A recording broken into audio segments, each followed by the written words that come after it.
Salam sejahtera untuk kita semua. Pelajaran sekolah sahabat dengan tema utama tentang kematian, hampir mati, dan harapan masa depan. Pelajaran ke-11, penipuan akhir zaman. Kamis, 8 Desember, penjelmaan dan penampakan lain. Mirip dengan penujuman adalah penjelmaan iblis dari orang mati dan penampakan iblis lainnya. Tokohnya bisa dalam bentuk anggota keluarga yang sudah meninggal, teman atau siapa saja. Baik penampilan fisik maupun suaranya sangat mirip dengan almarhum. Semua tipu daya setan ini akan digunakan untuk menipu mereka yang tidak berpijak kepada firman Tuhan. Penulis rohani memperingatkan, para rasul, sebagaimana diakui oleh roh-roh pendusta itu, disuruh menyangkal apa yang mereka tuliskan pada waktu Roh Kudus mengilhamkan di dunia ini. Alfa dan Omega jilid 8 halaman 585. Dan lebih lagi, sebagai puncak tindakannya dalam drama besar penipuan itu, iblis sendiri akan mengambil rupa Kristus. Alfa dan Omega jilid 8 halaman 657. Bacalah 2 Korintus 11 ayat 14 dan 15 dan Efesus 6 ayat 10 sampai 18. Apakah yang harus menjadi perlindungan kita terhadap penipuan setan yang seperti itu? Rasul Paulus memperingatkan kita bahwa karena perjuangan kita bukanlah melawan darah dan daging, tetapi melawan pemerintah-pemerintah, melawan penguasa-penguasa, melawan penghulu-penghulu dunia yang gelap ini, melawan roh-roh jahat di udara. Kita dapat dilindungi dari penipuan ini hanya dengan mengenakan seluruh perlengkapan senjata Allah yang dijelaskan dalam Efesus 6 ayat 13 sampai 18. Sosok dan penampilan setan bisa sangat menakutkan dan menipu, tetapi mereka tidak dapat menyesatkan orang-orang yang dilindungi oleh Tuhan dan didasarkan pada firman Tuhan. Dari pandangan doktrinal, mereka yang percaya pada doktrin Alkitabiah tentang keabadian bersyarat dari manusia tahu bahwa setiap penampakan atau komunikasi dengan orang mati berasal dari setan dan perlu ditolak oleh kasih karunia Allah yang kuat. Sekali lagi, tidak peduli seberapa kuat, meyakinkan, dan tampak nyata perwujudannya, kita harus selalu berpegang teguh pada ajaran bahwa orang mati tertidur di dalam kubur.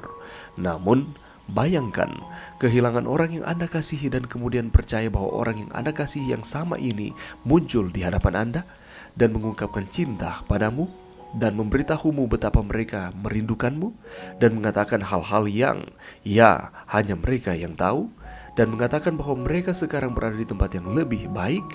Jika seseorang tidak sepenuhnya didasarkan pada apa yang Alkitab ajarkan tentang keadaan orang mati, pikirkan betapa mudahnya dia jatuh ke dalam penipuan ini, terutama karena mereka ingin mempercayainya juga. Apakah artinya mengenakan seluruh perlengkapan senjata Allah? Dalam pengertian praktis sehari-hari, bagaimana kita melakukan ini di setiap bidang kehidupan kita, tidak hanya dalam menghadapi penipuan akhir zaman? Pelajaran yang bisa kita dapatkan pada saat ini, penipuan iblis ada di mana-mana. Salah satunya adalah ia datang menyerupai orang-orang yang sudah mati dan menyatakan bahwa gantinya orang mati beristirahat sambil menunggu akan kedatangan Tuhan yang kedua kali. Dia menyatakan bahwa akan ada kehidupan setelah kematian, bahwa jiwa itu akan tetap hidup walaupun tubuh fisik sudah mati. Dan ini merupakan suatu penipuan. Dan Paulus menyatakan bahwa kita saat ini tidak berjuang melawan darah dan daging, tetapi melawan kuasa kegelapan. Kata perjuangan berasal dari kata pale, yang berarti bergumul atau konflik. Menariknya, kata ini hanya muncul satu kali dalam perjanjian baru di sini. Kita mungkin tertipu dengan berpikir bahwa pertempuran kita adalah dengan manusia, tetapi sebenarnya itu adalah dengan kekuatan setan. Konflik kosmik adalah melawan semua kekuatan setan yang digambarkan dengan istilah yang berbeda, mungkin untuk menunjukkan seberapa besar ancamannya. Karena kita tidak melihat dunia yang tidak kasat mata, kita dapat dengan mudah terbuai sampai lupa bahwa musuh dan pertentangannya terhadap Tuhan bahkan ada. Dan apa yang harus dilakukan oleh umat-umat Tuhan untuk tetap teguh berpegang kepada firman Tuhan? Kalau kita membaca di dalam Efesus pasal 6, di sana dinyatakan bahwa kita harus mengenakan baju sirah. Baju sirah ini adalah merupakan kiasan untuk berpegang pada aspek yang berbeda dari firman Tuhan, dan untuk percaya kepada Tuhan harus mengenakan ikat pinggang kebenaran. Yang diikatkan di pinggang kita mengingatkan kita betapa pentingnya berpegang teguh pada kebenaran dan tidak melepaskan, agar kita dapat bekerja sama untuk kebenaran. Baju sirah kebenaran seharusnya membuat kita berpikir tentang apa yang telah dilakukan Kristus bagi kita ketika kita ditutupi oleh kebenarannya, karena kita tidak dapat membuat milik kita sendiri. Kristus adalah Dia yang mengubah kita melalui hadiratnya. Untuk kasut kita membutuhkan kesiapan Injil damai sejahtera. Contohnya adalah satu-satunya tempat dalam Alkitab di mana Injil disebutkan Injil damai sejahtera.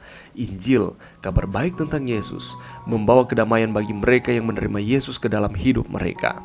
Paulus memberitahu kita untuk menerima Injil bagi kita sendiri, tetapi juga membawanya kemanapun kita pergi dan menawarkan harapannya kepada orang lain.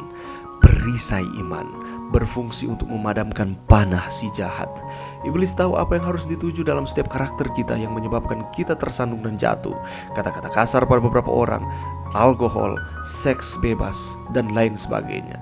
Tetapi kita mengambil perisai berarti mengatakan tidak untuk keraguan, dosa, dan godaan karena kita percaya bahwa Tuhan memiliki kekuatan yang kita butuhkan. Dia berjanji bahwa ketika kita lemah, Dia kuat. Ketopong keselamatan mengingatkan kita akan harapan hidup yang kekal karena pengorbanan dan kebangkitan Kristus. Jaminan keselamatan diberikan kepada kita. Dan yang terakhir adalah pedang roh, yaitu firman Allah, menunjukkan kebutuhan kita akan kitab suci sebagai senjata yang kita gunakan untuk melawan rencana kotor si jahat. Itulah sebabnya begitu penting bagi kita untuk kita mengandalkan akan firman Tuhan di dalam kehidupan kita. Karena firman Tuhan itu merupakan senjata yang paling ampuh untuk melawan godaan setan. Mari kita menyandarkan sepenuhnya iman kita kepada Tuhan, sehingga kita tidak akan pernah mempercayai tipuan-tipuan yang dibuat oleh setan di dalam kehidupan kita. Lebih khusus pelajaran kita pada saat ini mengenai penjelmaan dan penampakan-penampakan mereka yang sudah meninggal. Kita akan terus percaya bahwa Kristuslah sumber kebangkitan dan hidup. Mari berdoa. Terima kasih Tuhan atas firman-Mu pada saat ini. Bantu kami Tuhan untuk kami dapat mengenakan akan perlengkapan senjata Kristus, sehingga kami akan melawan akan setiap tipu daya yang disodorkan di dalam kehidupan kami. Ini doa kami di dalam nama Yesus. Amin.